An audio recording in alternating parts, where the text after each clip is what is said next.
So elsewhere, Interior Cabinet Secretary Professor Kindiki has denied claims that the police used excessive force, including live bullets, during the anti-government protests called by Azimio La Moja One Kenya.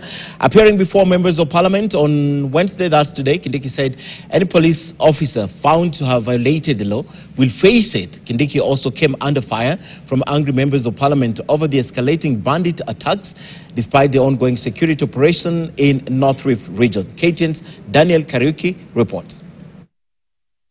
The Speaker. Wednesday afternoon at the National Assembly, an Interior Cabinet Secretary Kindiki was the first in the ruling Kenya Kwanza government to respond to questions in the plenary. Kindiki was taken to task over the manner the police handled demonstrators with claims that live bullets were used during the demos. Now a policy of the Kenya Police Service to quell riots by use of live bullets. Is the old policy of using rubber bullets now discarded?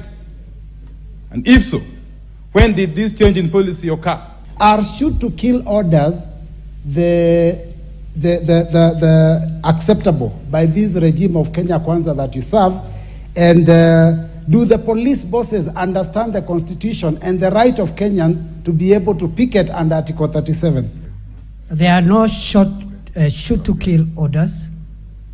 On the contrary, all officers in the National Police Service and all security agencies who are involved in managing public protests, demonstrations and riots and crowd control are under very strict instructions not to use live bullets when dealing with members of the public. The Interior CS was also taken to task to explain if some of the police officers were going against the command of their seniors.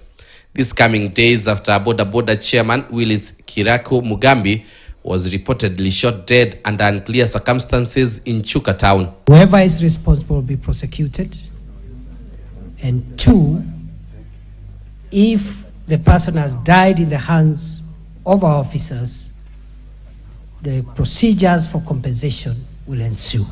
The ongoing banditry attacks in several parts of the North Rift also took center stage. Some MPs claimed that bandits had already overrun the police in the ongoing operation. But even as he responded, there were reports of another attack. Ninapoongea saa hii, vita inaendelea kwangu, Baringo South.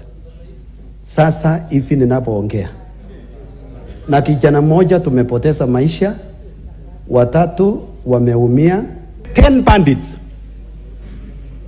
came all the way about 200 kilometers away to rescue their own, and they successfully took away from the police. We must come round this problem so that it's just beyond recovering livestock which was stolen today. As another cabinet secretary prepares to face the MPs next week, questions have emerged if the appearance of the CS in the plenary will not affect the working of the committees. In the past, at the committees, we've seen some evasive CSS, cabinet secretaries. In the past, we would summon them in committees. Some of them would appear at will.